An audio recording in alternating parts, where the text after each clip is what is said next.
meus amigos e minhas amigas? Como estão todos? Tudo bem? Tudo tranquilo? Pois é, estamos aqui em mais um encontro, né? Em mais um encontro virtual. Que bom! E eu estou com saudade de vocês. Quero vê-los. Quem sabe no próximo encontro a gente já faz uma aula ao vivo. Quem sabe? Mas vamos pensar isso com muito cuidado e com muito carinho. Veja só, estamos ainda dentro do campo da sociologia. E dentro desse campo da sociologia, vamos continuar pensando um pouco mais a respeito da estratificação e da mobilidade social. O indivíduo nasce numa sociedade de classes e, como tal, a sua ambição, o que é natural dentro do ser humano, ele quer ascender socialmente. Todo ser humano quer ascender socialmente. Não existe, talvez exista algum ser humano que, ao invés de ascender socialmente, ele queira descender socialmente. Mas acontece que tem toda uma estrutura que ele nasce ali dentro e que vai fazer com que este indivíduo procure galgar alguns degraus e, com isso, ele vai procurar o seu momento de ascensão social, o que é muito natural dentro desse momento do ser humano. É isso que a gente vai chamar de mobilidade social.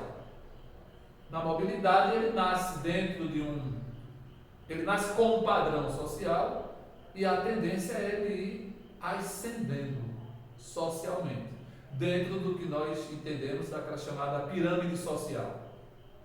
Então, aí nós estamos entrando no campo que nós chamamos de estratificação social. Essa divisão social em que nós entramos, nós nos colocamos desde os primeiros momentos de vida. Nós entramos dentro do processo econômico capitalista, nós nos encontramos ali dentro da estratificação social, dentro de uma camada social, certo? Então, aí nós começamos a observar, começamos a entender que nós estamos dentro de uma camada social. Desde ali, do período da Idade Média, quando nós tínhamos a chamada sociedade estamental, ou seja, a sociedade dividida em estamentos, essas camadas sociais, ali na Idade Média, o indivíduo, ele possuía um status e nesse momento social em que ele vivia, nessa camada, nesse estamento que ele vivia, ele não poderia sair. Por exemplo, o servo. Ele nascia servo, morreria servo. E muitas vezes, nesse momento da Idade Média, o que legitimava essa sua condição era uma instituição religiosa que vive aí até os dias de hoje, a Igreja Católica. Então a Igreja Católica colocava ele numa condição, dizendo sempre o seguinte: filho, tu és servo porque Deus quer que você seja servo. Era essa a fala da Igreja Católica naquele momento. Legitimava a condição de servidão em que ele vivia. Aquele momento, aquela camada em que ele estava, aquele estamento em que ele pertencia. Então era uma sociedade estratificada, era uma sociedade dividida, que não permitia, naquele momento, uma mobilidade social. Não permitia a mobilidade social. Essa maneira de ascender socialmente. Só quando o capitalismo começa a dar seus primeiros passos, que essa possibilidade de mobilidade aparece. Opa, cuidado com isso, porque o Estado constituído a partir das monarquias absolutistas vai segurar durante um bom tempo a burguesia apenas produzindo, trabalhando e pagando impostos.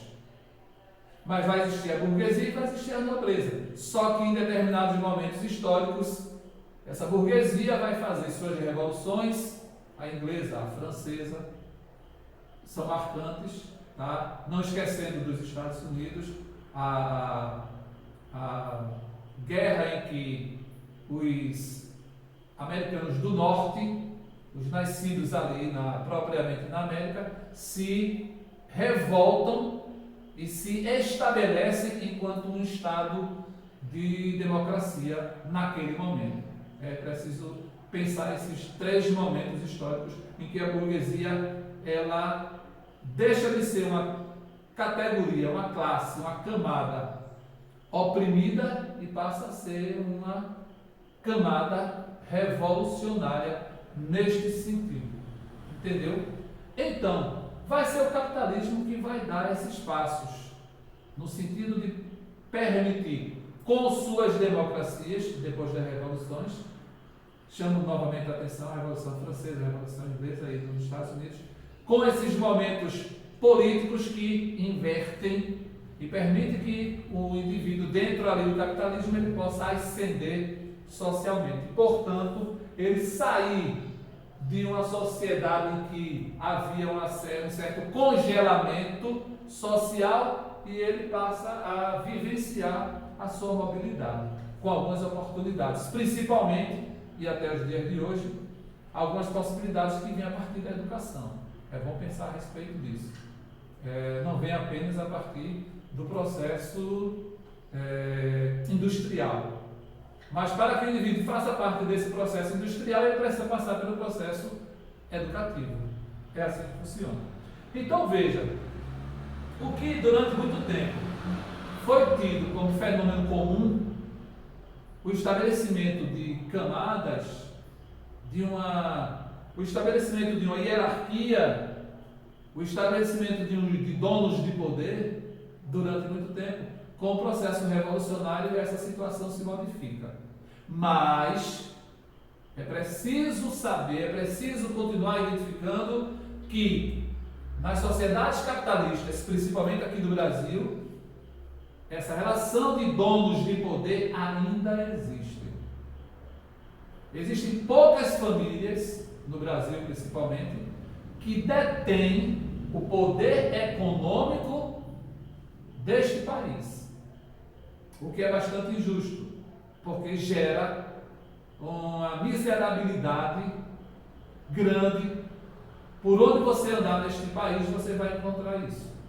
Pessoas dormindo nas calçadas, pessoas dormindo embaixo de viadutos, pessoas que não lhes foi oferecida as oportunidades de igualdade. O que rege lá? A Carta de Direitos Humanos. Por exemplo, toda criança tem direito à escola. Essas pessoas foram dadas oportunidades para que elas tivessem escola, para que elas frequentassem escola. Então nós identificamos dentro do capitalismo essa discrepância institucionalizada e não podemos ficar congelados apenas observando. É bom deixar muito claro isso. Então, existem ainda esses donos de poder e é bom deixar claro que especificamente aqui no Brasil existe um grupo que há muito tempo sofre essa discriminação, que são os negros. Foram os índios escravos, depois os negros escravos, resistiram, fizeram os quilombos. Quando a princesa Isabel assinou a libertação dos escravos, não existia a escravidão, já não tinha mais graça nesse país, embora o negro, naquele momento, ele vivia um processo de exclusão. Não era mais escravo, mas ele estava excluído do processo de cidadania. Ele não votava, ele não frequentava escola, não tinha escola para todos, e até porque os brancos que estudavam na Europa. E o negro, ele era ex-escravo. O que era pior? Ser escravo ou ser ex-escravo, discriminado dentro da sociedade brasileira, que hoje ainda existe. Luta-se contra o preconceito socioeconômico, étnico neste país. É só buscar antropologia para fazer um estudo, ou existem vários e vários estudos a respeito disso daí.